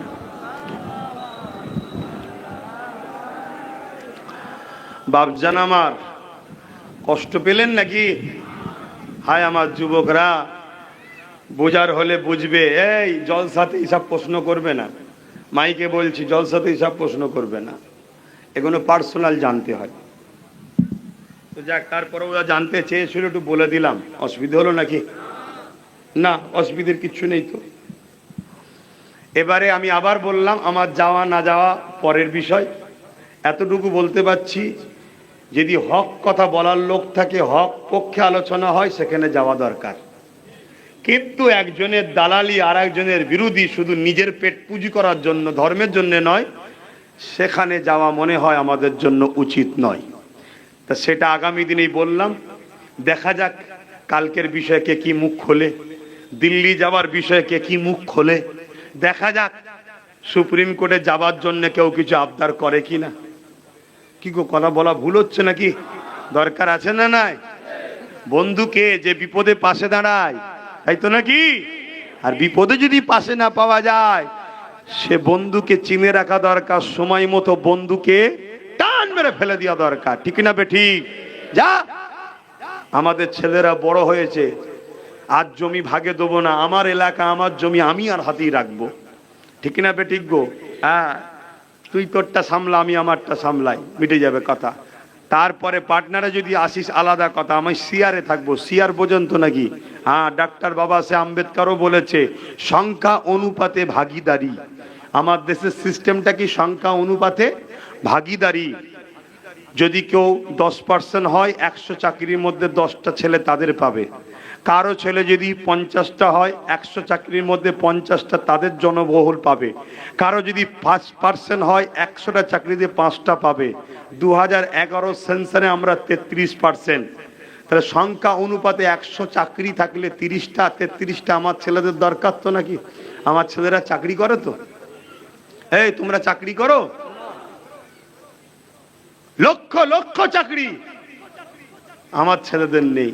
আর আমার ছেলেদেরকে বললে বলে, আরে চাকরি করে কি হবে, আমরা সপ্তাহে যা ইনকাম করি জানেন। যখন লকডাউন হয়েছিল সপ্তাহের ইনকামটা কোথায় গেছিল? কিন্তু চাকরিজীবীর মাইনে কিন্তু আসছিল। তাহলে চাকরির গুরুত্ব আছে না নাই? তা 5টা ছেলে, তা 2টো ছেলে যদি চাকরি করে, কি একটা করে, বাকিগুলো অন্য কাজ করুক না। লকডাউন যখন হবে একটা সবাইকে চালাবে। কিন্তু মাথা মুটাকে বোঝানো সম্ভব নয়। শুধু এরপরও হয়তো কতজন সমালোচনা করবে, আছেন না না?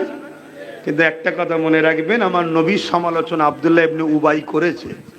আজকে উবাইয়ের উত্তরসূরিরা নবীর গোলামের সমালোচনা করবে, এটা স্বাভাবিক। এ নিয়ে চিন্তা করে লাভ নাই। আসুন একটু সালাত ও সালাম দিয়ে নি। ইয়া নবী সালাম, ইয়া রাসূল সালাম, ইয়া হাবিব সালাম, সালাম, ইয়া নবী নামো ও পিয়ারা, ইয়া রাসূল নামো পিয়ারা। अर्श पर हक ने पुकारा, सच पैगंबर हक हमारा। या नबी सलाम, या रसूल, या हबीब।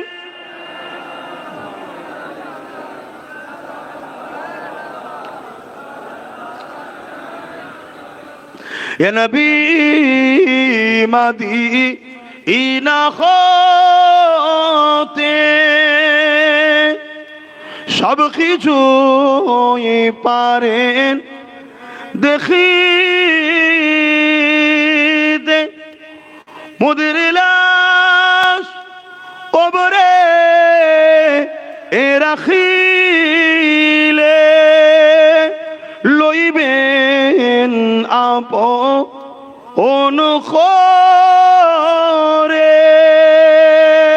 নবী সালাম, ইয়া রাসূল ইয়া হাবিব সালাম।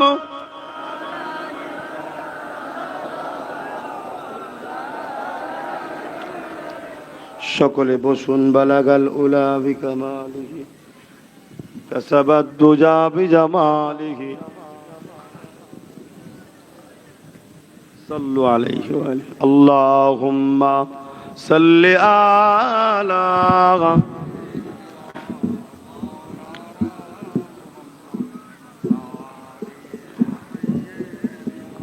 বাপজান আমার, সংক্ষেপ করছি, কিছু কথা বললাম, কেউ কষ্ট পেলেন?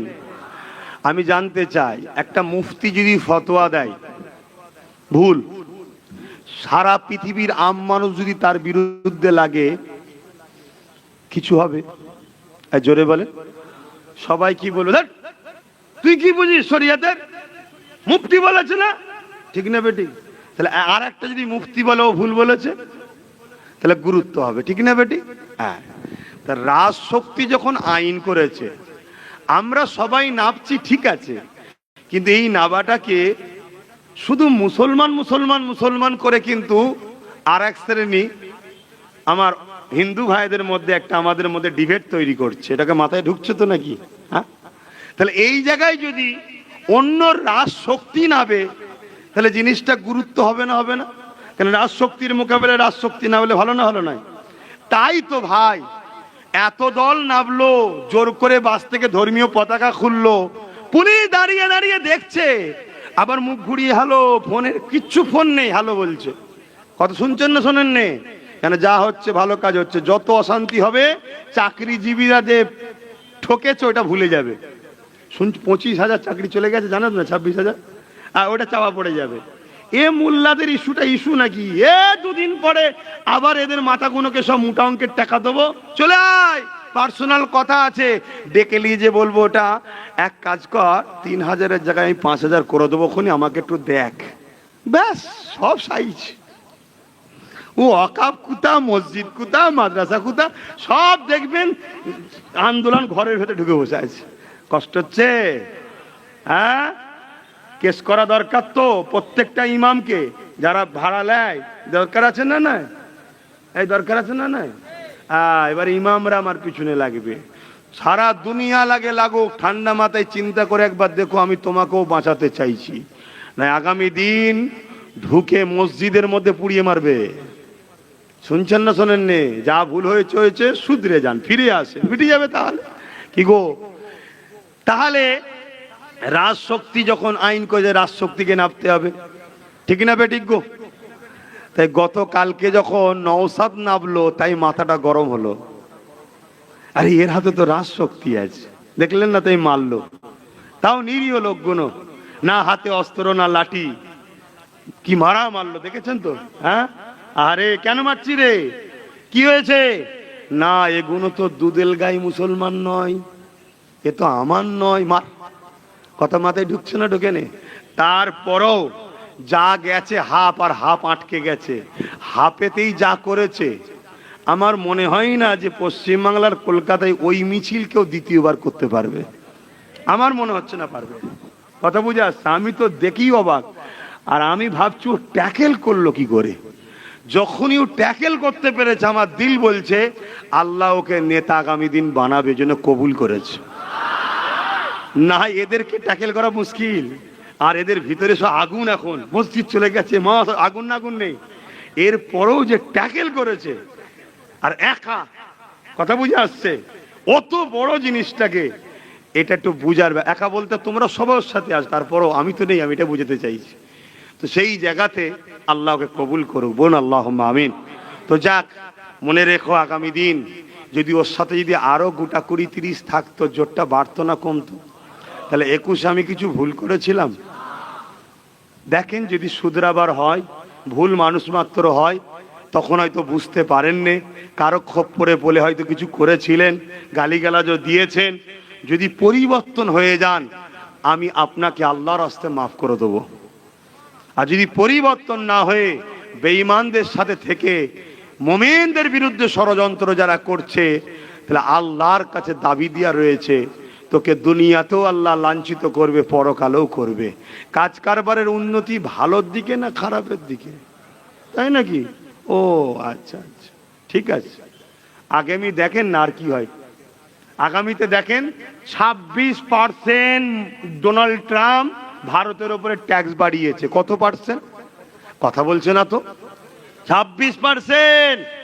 আমার দেশের একদল ভাই, তাদের মাথায় ভুল বুঝিয়েছিল ডোনাল্ড ট্রাম্প এলে মুসলমানদের মেরে ফেলবে, তাই তারা ডোনাল্ড ট্রাম্পের ফটো নিয়ে পুজো করেছিল। আর ডোনাল্ড ট্রাম্প এসার পরে ভারতকে 26% ট্যাক্স বেরিয়েছে, শুনছেন তো নাকি? আর ভারতের লোক যারা চাকরি করত, হাতে পায়ে দড়ি বেঁধে অপমান করে সব ঘরে পাঠিয়েছে, শুনছেন তো? তাহলে ডোনাল্ড ট্রাম্প মুসলমানদের ক্ষতি করছে তো নাকি, না দেশের ক্ষতি করছে? এটা বুঝতে হবে আমার ভাইরা, সর্বধর্মের ভাই।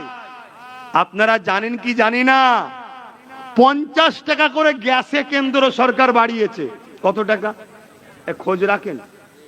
আপনি বলুন হুজুর জলসা হিসাব বলছেন কেন, ভাবছেন নাকি? শোনেন, সমাজ নীতিটা ওর নামও ইসলাম। কত গরিব মানুষ আছে 50 টাকা বাড়ালে পাবে কোথায়?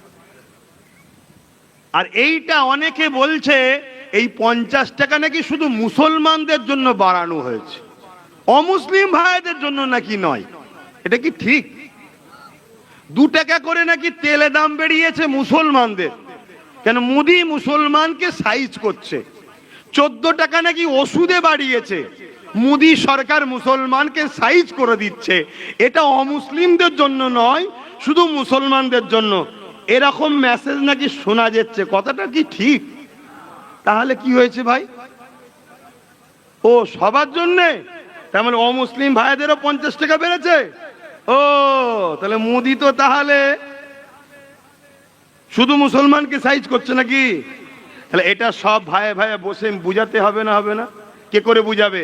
যে যার নিচু তলায় বন্ধুত্ব করো, যে যার নিচু তলায় বন্ধুত্ব করো। গ্রামের প্রতিবেশী তোমরা ভাই ভাই বুঝাও যে ভাই রে, আমাদের উপরে কিসের এত রাগ, গালিগালাজ দিচ্ছে? তুই বল, তুই তো আমার প্রতিবেশী, বল। এই যে 50 টাকা বাড়ালো, এই যে ওষুধে 14 টাকা ট্যাক্স বাড়ালো, এই যে 2 টাকা করে বাড়ালো তেলে, এই যে সমাজে চারিদিকে আজকে বিজনেস কারবার সব বন্ধ হয়ে যাচ্ছে অশান্তি হওয়ার জন্য, রোড অবরোধ হচ্ছে, বল ক্ষতি কি দেশের হচ্ছে না? অতএব দেশ ধ্বংস হয়ে যাচ্ছে। এভাবে বোঝানো দরকার আছে না নাই? এভাবে সবাই বুঝে সর্বধর্মের মানুষ একসাথে নামতে হবে, তবে তুমি সাকসেসফুল হবে। কথা শেষ। এখন আমি দোয়া করব। এখন শেষ কথা, আল্লাহ সেফা করুন। শেষ কথা দিল থেকে বলুন, আমি গত 3 মাস ধরে প্রচার করছি, আগামী দিন আমি একা ব্রিকেটে ডাকবো। গত 3 মাস ধরে প্রচার করছি, খবর পেলে আপনারা যাবেন। হাত তুলে আল্লাহকে সাক্ষী রেখে বলেন যাবেন। আল্লাহ হাত লম্বা করে তোলেন, যাবেন। হাত নাবান। উদ্দেশ্য কি? উদ্দেশ্য হলো মানুষ, উদ্দেশ্য মানুষ, আল্লাহর সৃষ্টিকে বাঁচাবার জন্যে। আর আল্লাহকে সৃষ্টিকে বাঁচাতে কে বলেছে? আল্লাহ বলেছে। সে হতে পারে হিন্দু, হতে পারে আদিবাসী, হতে পারে সাঁওতাল, হতে পারে খ্রিস্টান, যে কোনো ধর্মের হতে পারে। সে যদি বিপদে পড়ে তার পাশে দাঁড়াবার নাম কি? জোরে বলুন।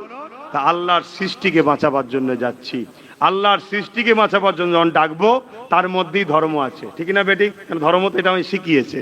তো সেই জায়গায় বাকি আলোচনা পরে হবে। আসুন আমি সংক্ষেপে দোয়া করব। তার আগে ভাইয়েরা যেটা জানতে চেয়েছিল, এক কথায় ক্লিয়ার করছি, 26 তারিখে এখন পর্যন্ত যাবার কোনো ইচ্ছা নাই। কেন ইচ্ছা নাই? আমার যেন একটু উল্টো লাগছে, কিছু ভয়ঙ্কর একটা ষড়যন্ত্রর আবহাওয়া পাচ্ছি। সেটা এখন ক্লিয়ার নয়, তাই বলছি না, যাবার ইচ্ছা নাই। এবারে বাকি কে যাবে না যাবে ও বিষয়ে আমার কোনো মতও নাই, পারমিশনও নাই, আর বিরোধীও নাই। কথা ক্লিয়ার? আসুন আল্লাহুম্মা আমিন। আয় আল্লাহ, এক খতম কোরআন শরীফ তেলাওয়াত আছে, আল্লাহ হাবিবের খাতে রহমত করে, দয়া করে আল্লাহ মেহেরবানি করে এই মাহফিলকে কবুল করেন, এই মাহফিলের দাতাদের দানকে কবুল করেন। আমার মা